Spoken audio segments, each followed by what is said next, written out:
Bonsoir à toutes et à tous, bienvenue dans 85 Chrono. L'agenda, c'est le rendez-vous sport du jeudi soir sur TV Vendée. À mes côtés pour vous présenter cette émission, Nathalie Ségura, notre experte course à pied triathlon. Bonsoir Nathalie. Bonsoir Aurélien. On va vous parler donc des événements sportifs à venir, mais aussi ceux qui auront lieu un peu plus tard, notamment le week-end du 15 mai avec donc la Marathionnaise, la 18e édition.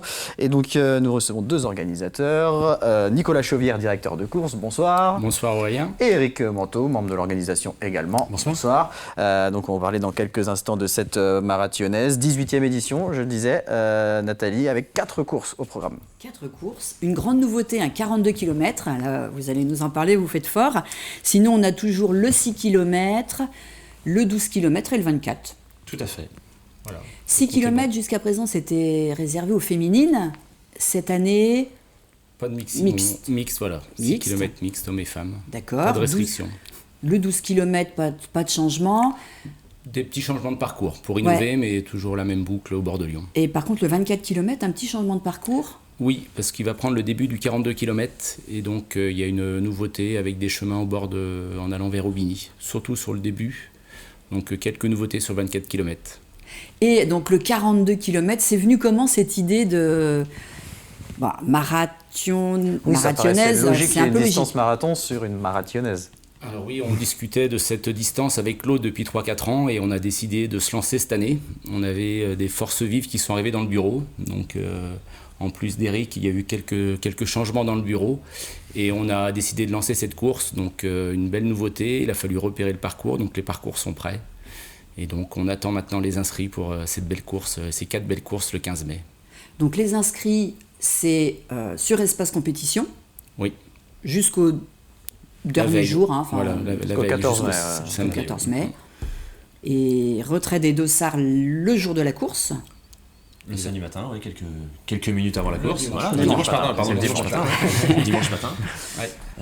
Retrait des dossards à partir de 8h, 7h30, 7h. 7h pour le 8 km. Pour le 42 km, excusez-moi. Voilà. Et donc le 42 km part à 8h. Exactement. Avec une barrière horaire au 27e kilomètre. Donc on part à 8h, il faudra arriver avant 11h30. C'est cela, au 27e kilomètre. Et sinon, il se passe quoi ? Alors donc on arrêtera tous les derniers participants à partir de 11h30 pour faire un peloton qui rentrera à l'arrivée avec un chunk de 5 km. Donc il restera 8-10 km, mais on n'enverra pas les derniers concurrents à 11h30 sur la boucle des 15 km. Donc ça fait à peu près une course en 8 km/h. Voilà, on a mis un peu de moyenne, je crois un peu moins, 7,5, ouais, 8. 7,5, ouais. Donc un coureur à pied devrait pouvoir passer avant les 11h30 pour finir la boucle des 42 km. Bon, donc là, tous les bénévoles sont au taquet, tout le monde est prêt. Oui, on a une centaine de bénévoles le long du parcours. Donc on essaie d'avoir un parcours le maximum sur les chemins. On a quelques petits croisements de route où on a besoin de commissaires de course. Donc on remercie tous les bénévoles qu'il faut mobiliser. On remercie notre Raymond Paquet qui s'occupe de l'organisation des bénévoles. Voilà, ça va être un super événement. On espère avoir le beau temps comme en ce moment et ça va être encore une belle journée. Alors pour revenir sur cette nouvelle épreuve de 42 km, est-ce que ça a été compliqué à mettre en place, à élaborer un parcours nature, parce que c'est ça le but de la marathionnaise. Comment ça s'est fait ? Donc on avait déjà à peu près les 3/4 du parcours qui étaient définis. On s'est un peu concerté avec 2-3 personnes, avec Gilles Biron aussi, qui est originaire de Némy, qui connaît bien les sentiers dans le coin, et Claude Durandé, qui est un fidèle de la marathionnaise, un grand coureur à pied. Et nous nous retrouvons avec 2-3 sections de 2 km de route. Donc ça, il a fallu essayer de les chanter ou de les retrouver. Donc on est passé par des propriétés privées, par on a demandé quelques autorisations pour traverser des champs. Et donc là, on arrive sur des sections, très peu de sections de route, pratiquement que 3-4 sections de 300-400 mètres. Donc 42 km sur sentier et sur sous-bois et chemin monotrace. Et donc on va aller où ? Vers les coureurs iront où ? Parce que moi j'ai préparé 42 km, mais où iront les coureurs ? Départ de la Vallée Verte, du coup, comme l'addition qu'on a fait au mois d'octobre. D'habitude le départ est au Haras, mais là cette année on a décidé de faire à nouveau le départ à la Vallée Verte. Donc les coureurs s'élancent le long de la vallée de Lyon comme d'habitude. Arrivé à la Bastardière, c'est comme l'année dernière, donc ils remontent le long de la route de Luçon là, et puis on rattrape tout de suite le bord de Lyon, là, les champs où il y a les chevaux. Et puis ensuite, on a toute une section qui nous ramène jusqu'à la Potinière, le village de la Potinière, où il y a en général une belle ambiance, puisque une belle côte. Ouais, une belle côte, qui est sympa, qui commence déjà un petit peu le long du parcours. Les habitants de la Potinière qui sont en général très accueillants. Et puis ensuite, on se dirige, comme le disait Nicolas tout à l'heure, du côté du village de la Routière, sur Aubigny. Voilà. Ensuite, on va rattraper Branquières, on va rattraper la Domangère par les chemins. Voilà. La Domangère, on passe tout près du golf, on va même passer dans un tunnel où les golfeurs basculent entre les différents trous du parcours. De là, on rattrape Rambourg. Donc le passage du gué de Rambourg comme d'habitude pour les gens qui feront le 24 et le 42. Les pieds dans l'eau. Voilà, les pieds dans l'eau. Et puis à partir de là, donc on engage la boucle vraiment du 42 où on va rattraper le village de la Merlerie à Némy. Une fois qu'on a passé la Merlerie, on rattrape Chaillé-sous-les-Ormeaux. Donc on longe vraiment Chaillé-sous-les-Ormeaux. Et puis on revient par le parcours, on va dire, à peu près classique sur la fin. On repasse juste à côté de Rambourg. Branquières, le passage dans la rivière à Branquières, sur la passerelle, comme d'habitude, et puis Charpentreau, la Cirmière, le retour comme d'habitude. Traditionnel qu'on connaît des autres courses. Voilà, qu'on connaît des autres courses. Donc ça, voilà, pour le nouveau parcours de 42 km. C'est un parcours qu'on a beaucoup éprouvé en fait pendant les phases de confinement où on faisait du vélo et puis des sorties de course à pied un peu plus longues pendant cette phase-là. Donc c'est vraiment un super parcours.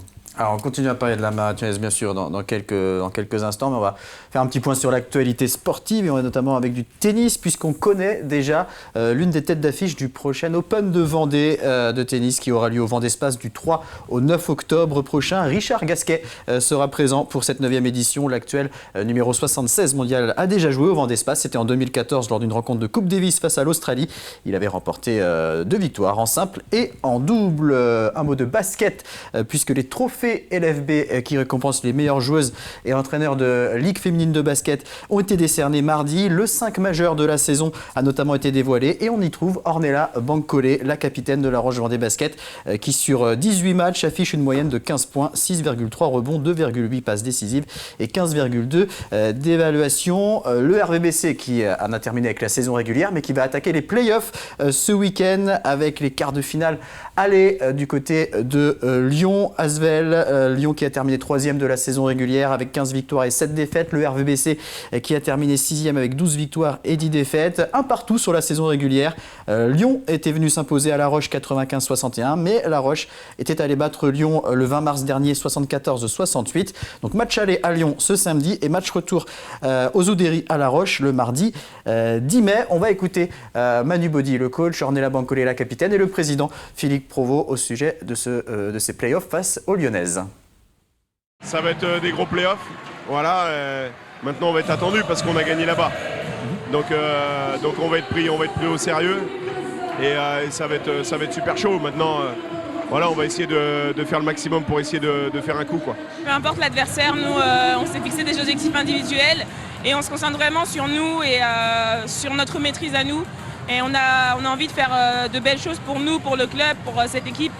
Donc peu importe l'adversaire, on va jouer à fond et donner le maximum. C'est pas facile quand même. C'est quand même des grosses cylindries. Mais enfin, on ne sait-on jamais. On les a battus chez elles. Ils nous ont battus ici. On verra. De toute façon, on y va pour gagner. Autre événement qui n'aura pas lieu en Vendée mais qui concerne 2 équipes vendéennes, c'est le Final Four de la Coupe de France de rink hockey avec chez les hommes l'équipe de la Vendéenne, l'équipe de La Roche-sur-Yon qui va affronter Dinan-Quévert en demi-finale samedi et donc en cas de victoire finale le dimanche. Ça se passera du côté de Liévin mais également demi-finale pour l'équipe féminine Loire-Atlantique Vendée, 2e de son championnat qui va affronter Coutras qui a terminé champion de France, mais là on parle de Coupe de France. Donc là aussi demi-finale le samedi et finale le dimanche. Autre demi-finale chez les hommes, Villejuif face à Lyon et chez les femmes, Aix-les-Bains face à Noisy-le-Grand. On revient en Vendée avec du hockey sur glace et là aussi un autre Final Four, celui du championnat de Division 3 avec le Hogli, le hockey glace lyonnais qui jouera à domicile. Les 4 meilleures équipes se rencontrent avec 3 matchs chacune. La Roche face à Anglette vendredi soir à 19h, face à Caen samedi à 19h et dernier match contre Amiens le dimanche à 18h. Le premier terminera champion de Détroit et les 2 deux premiers monteront en D2. Du tennis de table avec du côté de la Ferrière, la dernière journée du championnat de France par équipe de National 3. Et l'équipe 1 de la Ferrière reçoit Ingres. Pas d'enjeu pour cette rencontre puisque la Ferrière est déjà assurée de terminer premier et de monter en National 2. Ce sera donc une soirée festive du côté du complexe sportif de la Ferrière. Et puis du cyclisme avec la 37e édition du Tour des Sarres en bocage pour la catégorie 3 et les juniors. Ça partira à 14h de Sainte-Florence. Contre la montre également le matin et course sur circuit l'après-midi pour les minimes et les cadets. Et j'ai oublié en effet le football puisqu'il y aura une journée de National 3 ce week-end. La 24e avec le Poiré face à la Roche VF. Le Poiré toujours deuxième à 2 points de Saumur qui reçoit Vertou. Chaland face à Changé. La Châtaigneraie face à Sautron. Fontenay se déplace à Sablé et Pouzauges se déplace à Laval. Il reste 3 journées en National 3. On poursuit l'agenda avec vous, Nathalie, avec les rendez-vous course à pied et triathlon, avec notamment un rendez-vous du côté de Bretignolles samedi. Bretignolles samedi, 12e édition de la course des deux plages. Donc ça part à 17h de la grande plage de Saint-Gilles et ça va jusqu'à la Normandelière. 2 distances, un 5 km, un 12 km et demi. Et on peut s'inscrire jusqu'à demain midi. On vous retrouvera au micro également du côté de Bretignolles samedi avec Christian Moreau. Avec Christian Moreau, 2 favoris sur la course, Julien Cugnot, Mélodie Julien, un palmarès fabuleux, juste pour la situer, c'est la championne de France en titre, espoir du semi-marathon et du 10 km. Donc pour les speakers, c'est facile. Autre rendez-vous du côté de Saint-Malo-du-Bois dimanche, Festi-Trail. Saint-Malo-du-Bois, Festi-Trail, 5 courses au programme. Ça va commencer dès 5h le matin avec un 80 km, le Festi-Trail, un 59 km, la Ghana-Trail, le Festi-Sèvres, c'est un 42 km, Boca-Trail, 25 km et la Malouine, 12 km. Et là, il faut se dépêcher parce que c'est déjà pas mal, c'est bien complet du côté du Festi-Trail. Et autre événement, donc triathlon, du côté du lac de Chassenon. Voilà, donc ça c'est dimanche, championnat de Vendée de triathlon pour toutes les catégories, enfants et adultes. 3 formats de course, un XS, un S et un M. Donc c'est organisé par Fontenay-le-Comte, Vendée Triathlon, et on peut s'inscrire jusqu'à demain, jusqu'à samedi 20h. En revanche, le triathlon prévu à La Roche-sur-Yon le 22 mai n'aura pas lieu. Ouais, triathlon traditionnel, un Moulin-Papon. Peu d'inscrits, donc les organisateurs ne veulent pas non plus mettre l'association en péril, préfèrent annuler. C'est un phénomène récurrent qu'on voit beaucoup sur les courses à pied, sur le triathlon. Et bon, les athlètes s'inscrivent de plus en plus tard ou pas du tout. Eh bien, on va écouter justement à ce sujet Philippe Gaudin, le président de la Ligue des Pays de la Loire de triathlon, qui a présenté en tant que vice-président du club de Saint-Jean-de-Mont le prochain triathlon de Saint-Jean-de-Mont et qui est revenu sur ces problèmes d'inscription et qui pénalisait beaucoup d'organisateurs. On écoute. Aujourd'hui, on constate quand même un petit souci, c'est qu'au niveau, et là je reprends ma casquette de président de ligue, c'est qu'on s'aperçoit aujourd'hui que c'est un petit peu plus compliqué. Il y a des épreuves qui s'annulent parce que malheureusement les coureurs ne s'inscrivent pas assez régulièrement. On a un petit peu mal à savoir pourquoi, d'où ça vient. Mais moi, ce que je trouve important, c'est qu'on a besoin de tout le monde. On a besoin des coureurs. Une épreuve, c'est une équipe d'organisation, c'est des bénévoles, c'est des structures municipales, publiques qui s'investissent, c'est des partenaires, c'est plein de choses. Et en fait, c'est aussi une vie, c'est une animation d'un territoire, comme on le vit ici, mais dans plein d'autres endroits. Et donc, les coureurs, ayez conscience de ça, inscrivez-vous, venez participer à ces épreuves, quelles qu'elles soient. Voilà, ça fait partie de la dynamique et ça fait aussi partie de la dynamique de la pratique d'un sport. C'est fondamental. Et le triathlon, en plus, on a la chance d'être dans des événements, nous, en général, c'est dans des villes ou dans des lieux sympas. Voilà, ça donne envie, quoi. Donc voilà, et je parle de ça aussi bien dans les terres que sur le bord de mer. Donc voilà, venez participer. On a besoin de vous tous. Les triathlons, l'organisation des épreuves fait partie fondamentale de notre fonctionnement. Alors c'est compliqué pour les inscriptions sur les triathlons. Est-ce que c'est pareil sur la course à pied? Est-ce que vous ressentez également ce phénomène? Effectivement, on a un petit peu moins d'inscrits cette année, enfin même beaucoup moins d'inscrits. Actuellement, on est à 430 inscrits. On avait mis un quota à 1500 inscrits, donc on voit qu'on est loin du quota. Bon, on n'attendait pas 1500, on partait plus sur à peu près 1000 inscrits. Il y a beaucoup d'inscriptions qui se font sur la dernière semaine, donc on compte sur les coureurs pour s'inscrire sur cette semaine, mais on ne va pas atteindre les 1000 participants. On sait que ça s'inscrit sur les derniers jours, mais on n'arrive pas, on a beaucoup moins d'inscriptions. Mais à 500, on sera très content, on aura un beau peloton pour les 4 départs. Donc à 500, on sera content, on va y arriver, donc tout le monde sera heureux. On rappelle, inscription jusqu'au samedi 14 mai, midi à peu près pour s'inscrire. Vous serez aussi au micro, Nathalie, sur cette marathonnaise, oui. Course que vous connaissez bien, puisque si on remonte un petit peu en arrière, qui est-ce qui avait gagné la course en 2019 sur le 12 km? Voilà, on va rappeler des beaux souvenirs, donc bravo Nathalie. Donc cette fois, vous ne serez pas sur le Non, sur le alors parcours. moi j'ai beaucoup aimé, je suis une fidèle de cette course. On entendait le speaker, on descendait de la route, là, j'ai pas le nom du lieu-dit. La Basse-Lardière, on entendait déjà le speaker et on n'en finissait pas d'arriver. Et il y a quelques années, là, 2 ou 3 ans, vous nous avez fait bifurquer. Alors c'est un petit peu plus compliqué, mais franchement, c'est un vrai plaisir. Ce petit passage-là, ça change tout. Ça, c'est... comment ça s'est venu aussi, cette idée? Parce que c'est vrai que il suffit de petites nouveautés comme ça pour ne pas s'enfermer dans... C'est vrai que, pour revenir sur l'histoire des inscriptions, une course qui est là depuis 18 éditions, si elle ne se renouvelle pas, forcément qu'on va perdre des coureurs. Donc c'est important que tous les ans on essaie de trouver un peu de renouvellement. Voilà, ça c'est une petite section. On a quelqu'un du membre de l'association qui habite juste à côté et qui s'entraîne un peu dans le quartier de temps en temps. C'est Laurent Loget qui a eu cette idée de passer en dessous de l'hôpital. Il a demandé la permission et ça fait mal aux jambes en général parce que les gens sont en général un peu rincés. Alors la première année c'était la surprise parce que les gens connaissent le parcours, ils se sont dit c'est bon, j'arrive là, j'entends le speaker, je vais bien arriver. Mais non, il y a une petite surprise. On la laisse à ceux qui connaissent pas, mais ouais, c'est sympa. Ouais. Mais c'est vraiment très bien. Très bien. Donc l'association, alors c'est donc la course, la marathonnaise, l'association Marathon 85, il y a Marathon Nature. Est-ce que vous pouvez nous remettre un peu les idées au clair? Donc voilà, l'association Marathon 85, c'est une association qui tourne autour du plaisir de courir. On a à peu près 65 adhérents. On se retrouve tous les dimanches matins au Terre Noire. Il y a marche et course.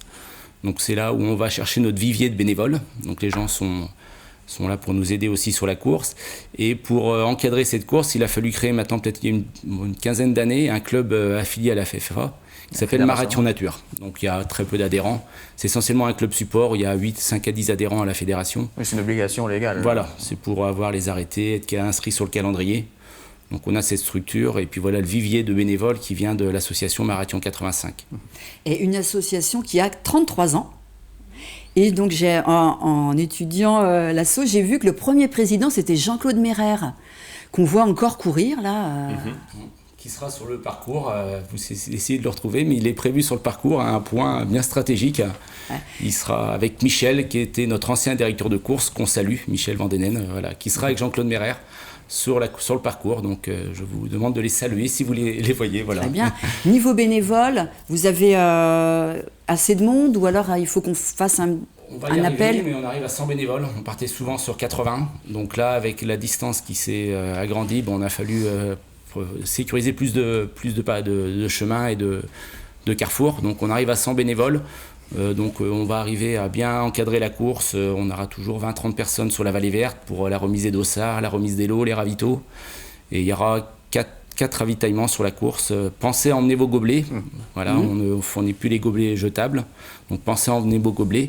Et voilà, donc dans les bénévoles, ça va aller. C'est plus les participants. Inscrivez-vous. Voilà, rendez-vous, inscription jusqu'au 14 mai. Voilà. Que ce soit sur 6, 12, 24 ou 42 km. Donc inscription jusqu'au 14 mai pour cette 18e marathonnaise qui aura lieu le dimanche 15 mai sur les bords de Lyon. Merci beaucoup à tous les deux. Bon courage pour la fin de la préparation. Nathalie, à bientôt. À bientôt. Et merci. Puis merci à vous de nous avoir suivis. Je vous donne rendez-vous lundi pour 85 chrono terrain et vestiaire. Très bonne soirée à tous.